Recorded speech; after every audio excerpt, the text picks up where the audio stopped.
Hey everyone, we are Linda and John. And welcome to the Learn English at Ease podcast. We are so thrilled to have you here today. We've got a really fun, super relaxed, deep dive planned for you. Yeah, we're setting a totally friendly, motivational tone today. Just grab a coffee, sit back, and hang out with us. Exactly. So today we're talking about a trap, like a tiny 4-letter word that you've probably used, I don't know, maybe 10 times before you even finished your breakfast this morning. Oh, at least 10 times. It's secretly making a lot of us sound, well, a bit like robots. Yeah, but hey, before we dive into the details, we have a small favor to ask. If you want to support us and keep improving your English every week, please hit that subscribe button right now. It really helps our channel grow. It really does. It's just a tiny click for you, Yeah. but it makes a massive difference for us. So thank you. All right, so let's talk about this trap. The word is very. Yep, good old very. And grammatically speaking, there is absolutely nothing wrong with saying something is, very good or very bad. It's totally correct English. Right, nobody is going to tell you it's wrong. But the problem is, when we lean on it as our default word for literally everything, it just flattens everything out. We start stripping away all the nuance and texture of our speech. I like to use a visual metaphor for this. Like, imagine you're trying to paint this breathtaking, beautiful sunset, right? But you only allow yourself to use the color gray. That sounds awful. Yeah. So you can paint a very dark gray cloud or a very light gray sun, but you're completely missing the actual reds and oranges of the real sky. So by relying on very, you're just speaking in one flat tone. Exactly. It's monotonous. Mono meaning one and tone meaning sound. But wait, before we even get into the psychology of all that, we have to talk about the physical pronunciation. Oh, please, yes. Can I just jump in here? Because for non-native speakers, just saying the word very is a massive trap all on its own. Totally. The classic V versus W dilemma. It's purely mechanical, guys. Like, your mouth is a physical instrument, right? And to pronounce very correctly, there has to be actual physical contact. So your teeth need to touch your lip. Exactly. Your upper teeth need to gently rest against your bottom lip. You should literally feel a slight, continuous vibration when you push the air out. Very. And that's such a brilliant trick because you don't have to guess if you're saying it right. You just feel for the vibration. Right. Because if you just round your lips, like if you don't touch them to your teeth, you end up making a W sound. And suddenly you're saying wary. Which completely ruins the sentence. Because wary means cautious or suspicious. So if you have this huge smile on your face and you say, I am very happy. You're literally telling a native speaker that you are highly suspicious of your own happiness. That is so confusing. It creates this weird cognitive dissonance. It does. It implies anxiety. So just drop your teeth to your lip and you fix it instantly. Okay, awesome. So now that we have the physical part locked in, how do we start painting with real colors? Let's start with daily life. Yeah, let's ground this in our immediate reality, like the weather. Oh, the ultimate universal conversation starter. Absolutely. Yeah. And it's where very gets abused the most.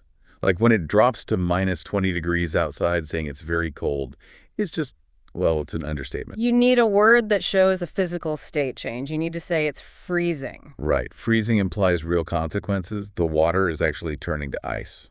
But what about the other extreme? Like, it's 100 degrees, the sun is just beating down on you. I try to avoid very hot. I always lean towards scorching. Ooh, scorching is excellent for weather. It evokes that feeling of the sun just burning the earth. But, and this is crucial, you have to be careful not to confuse scorching with scalding. Oh, right, because they both mean extremely hot. Yeah, but they're not interchangeable at all. Because scalding is strictly for liquids, right? Exactly. I think it comes from the Latin root excaldere, which literally means to wash in hot water. Oh, interesting. So you can have a scalding cup of tea or a scalding shower. Right. But if you mix them up, you create terrifying imagery.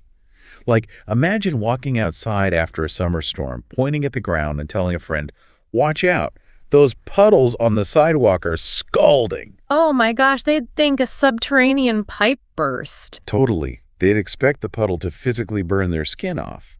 So the precision really matters. It dictates the reality you're describing. And I guess this applies to our bodies, too. Oh, big time. Yeah. Biological needs are a perfect example, like hunger. Yeah, very hungry is fine if you, like, miss lunch by an hour. But if you've been hiking all day and you're completely empty, you need something heavier, like famished. Famished is great. Or ravenous. Ravenous sounds so intense. It really is. Linguistically, it shares roots with words like ravine, meaning a deep, empty gorge, and ravage. So when you're ravenous, it almost sounds predatory. Like you're not just waiting for a polite dinner, you are hunting for food. Exactly. You could also use that classic idiom here, I'm so hungry I could eat a horse. Yes, it perfectly captures that crazy desperation. The absurdity makes it work. What about thirst, though?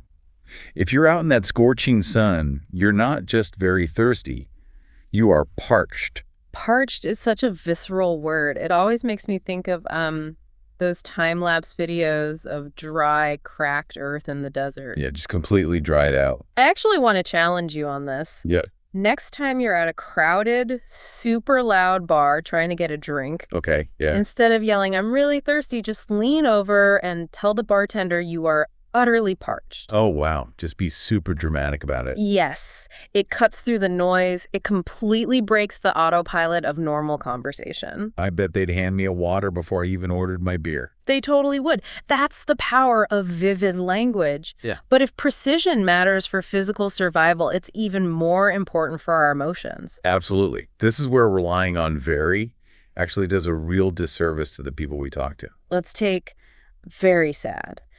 If a friend goes through a genuine tragedy, like a terrible divorce or a massive failure, calling them very sad feels almost, I don't know, disrespectful. It's just entirely inadequate. You need a word that matches the weight of what they're going through. Right.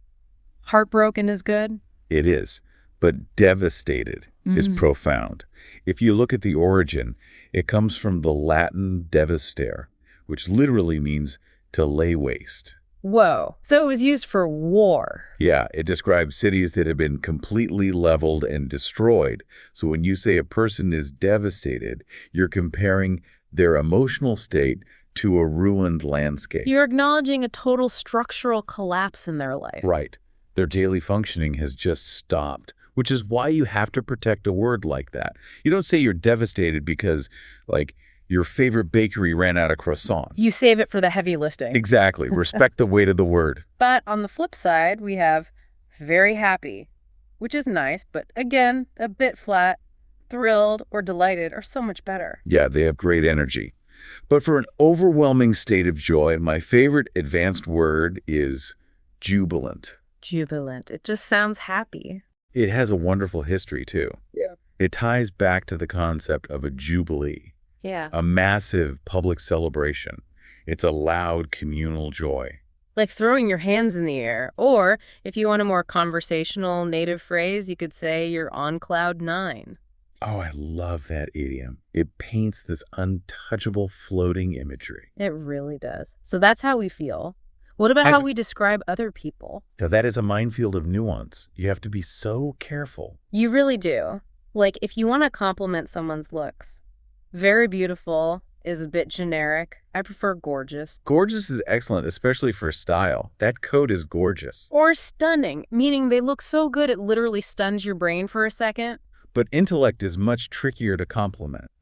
We hear very smart all the time, but depending on where you are, smart doesn't always mean intelligent. Right. The US versus UK cultural distinction. Yeah. So in American English, a smart person is clever.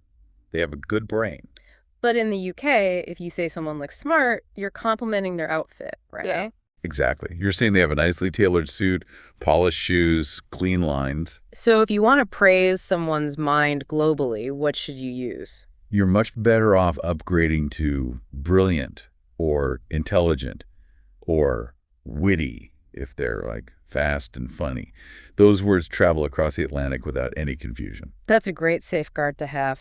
But what about the people who aren't so brilliant to deal with? The very difficult people. Oh, boy. Let's say you manage someone who needs constant hand-holding, or you have a toddler throwing tantrums. Labeling someone as very difficult is just a conversational dead end. It implies they can't change. Right, it's fixed. Yeah, and this is where vocabulary crosses into psychology. I much prefer the word demanding. I like that because demanding just means they require a lot of your resources right now. It separates the behavior from their actual identity. Exactly. Or, my personal favorite, challenging. The psychologist Carol Dweck talks a lot about the growth mindset. Right, so when you call a person challenging, it reframes the whole narrative. It does. A challenge is an obstacle you can overcome. It requires effort, but there's potential for growth. Very difficult makes you want to quit, but challenging engages your brain. Our word choices literally wire our approach to the problem. That's incredible. It really is. Let's zoom out a bit. Humans love to quantify things. We map out extremes like size, speed, and especially money. Money is the ultimate quantifiable metric, for sure. And very poor gets thrown around casually when people just mean they're broke until Friday. But the true extreme is destitute, which is heavy.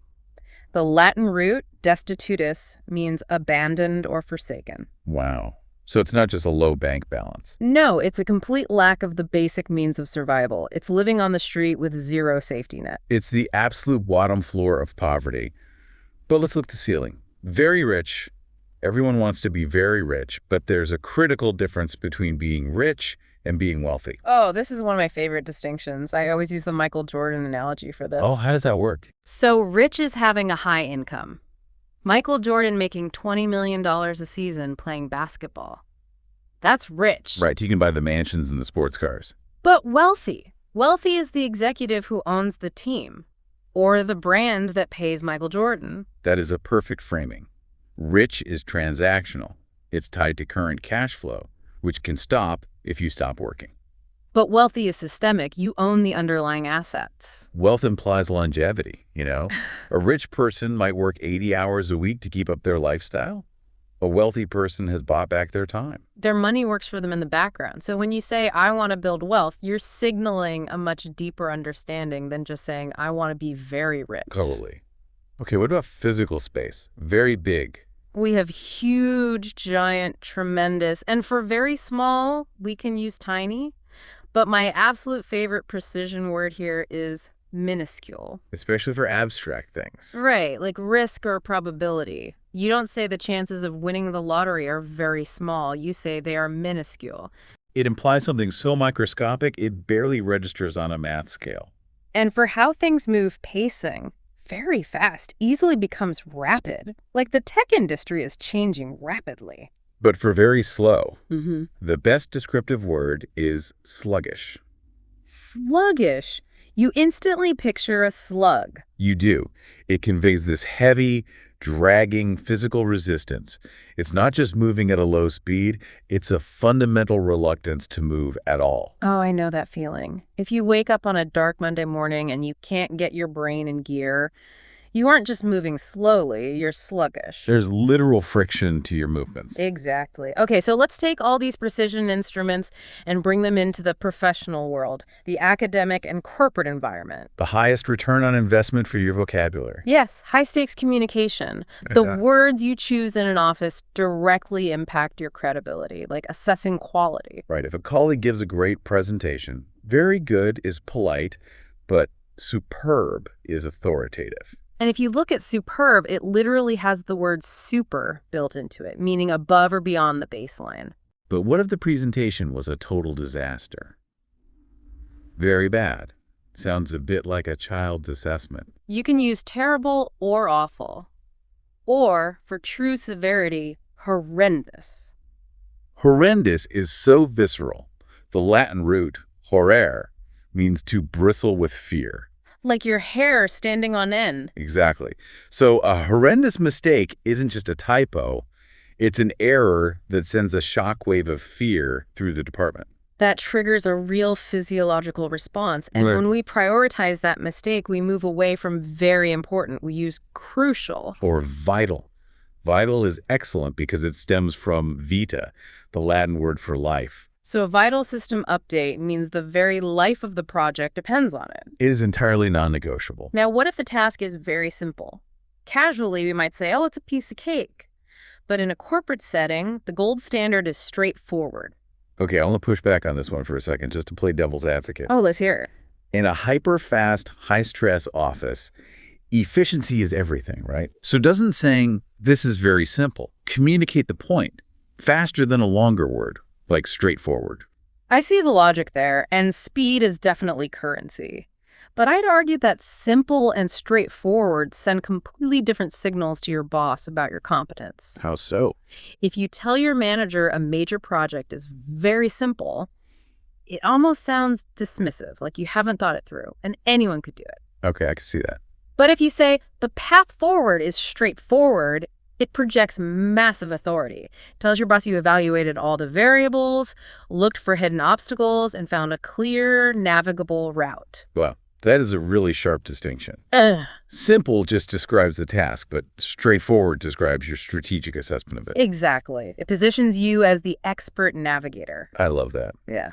Okay, finally, let's touch on physical environments. If you inspect an apartment and it's very dirty, you might say filthy, but the extreme word is squalid. Squalid implies long-term, systemic neglect. Yeah, it highlights a psychological element, Yeah. a degradation that actually impacts the people living in it. And the absolute opposite, like a laboratory that is very clean. Spotless. I love how literal that is. Let a single spot. It's the uncompromising standard of perfection. So what does this all mean for you, the listener? We've covered a tremendous amount of ground today. We really have. From the weather outside to our emotions, all the way to boardroom strategy. The overarching philosophy here is that language isn't just a passive tool for describing the world. It is the active lens through which we process it. When you rely on a flat modifier like very, Yeah. you are basically viewing the world in standard definition. Yes. Upgrading to precise words like devastated, straightforward, ravenous, or minuscule is like upgrading your brain to 4K resolution. You start expressing high-definition reality, and it completely transforms your confidence. You stop second-guessing yourself, you become a more engaging storyteller, a more persuasive professional, and just a more precise thinker. It is incredibly empowering, and we would love to hear how you are applying this. Yes. Drop a comment below right now and let us know your absolute favorite replacement word for very that you picked up today. Or if you have your own go-to advanced words, please share them. We really do read the comments, and it's fantastic to see everyone pushing their linguistic boundaries. Keep practicing, keep refining your tools, and make sure to join us for the next deep dive. We have so much more to uncover. But as you go about your day today, we want to leave you with one final thought. We've focused heavily on how these upgraded words change how others perceive you, but I want you to monitor your own internal monologue today. Right, the way we speak to ourselves. Exactly. Yeah. When you catch yourself thinking, I'm very tired of this project, try actively replacing it in your head with, this project is demanding, but I am committed. Notice how that single vocabulary shift changes your entire physiological response to the stress. Words build reality, guys. Build a good one. Bye for now. See you next time.